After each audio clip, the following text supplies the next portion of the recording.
Pemirsa, Otoritas Jasa Keuangan atau OJK menyebut perusahaan di Indonesia yang telah menjalankan prinsip tata kelola keuangan yang baik atau Good Corporate Governance atau GCG saat ini masih sangat minim.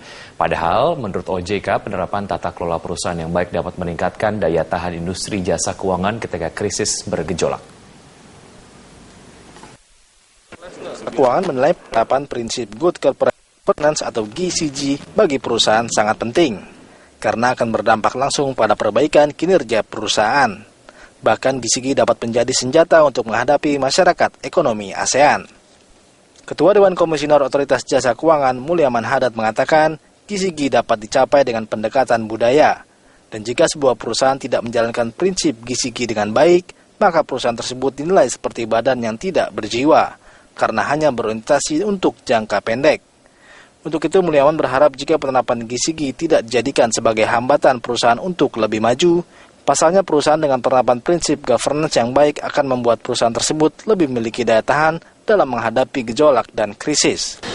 Menjelang penerapan ASEAN Economic Community atau masyarakat ekonomi ASEAN yang sebetulnya sudah di depan mata karena awal tahun 2016 tahun depan implementasi penerapan ekonomi ASEAN Community ini sudah mulai berlangsung. Dan di tingkat ASEAN ini kita juga bersepakat bagaimana di ASEAN itu juga menumbuh kembangkan apa yang disebut governance implementation pada tingkat ASEAN.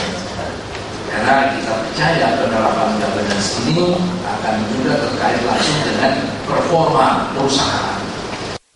Penerapan praktek GCG di perusahaan Indonesia belum sebaik negara tetangga. Hanya 2 perusahaan asal Indonesia yang masuk dalam penetapan 50 perusahaan dengan GCG terbaik ASEAN. Jumlah ini jauh berbeda dibandingkan dengan Thailand, di mana 23 perusahaannya mampu masuk dalam 50 besar terbaik ASEAN. Kepala Eksekutif Pengawas Pasar Modal OJK Nur Haida mengatakan 2 perusahaan itu ialah Bank Danamon dan Bank CMB Niaga.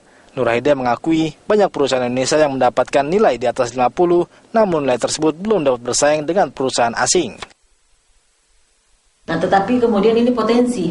Untuk yang demikian ini nanti kita juga OJK akan mencoba melihat bersama-sama dengan AEI dengan juga yang domestic ranking body kita untuk melihat siapa yang 80 yang punya nilai 80 ini. Kemudian mungkin ini sedikit lagi upaya bisa lebih tinggi nilainya. Nah, ini yang kita akan coba dorong supaya itu bisa lebih banyak lagi yang masuk di dalam top 50 ASEAN dengan GCG terbaik ini. Untuk mendorong penerapan GCG di tanah air, OJK juga berencana membentuk task force untuk upaya mendorong penerapan GCG kelas internasional bagi emiten di Indonesia. Tim Liputan, Berita 1, Jakarta.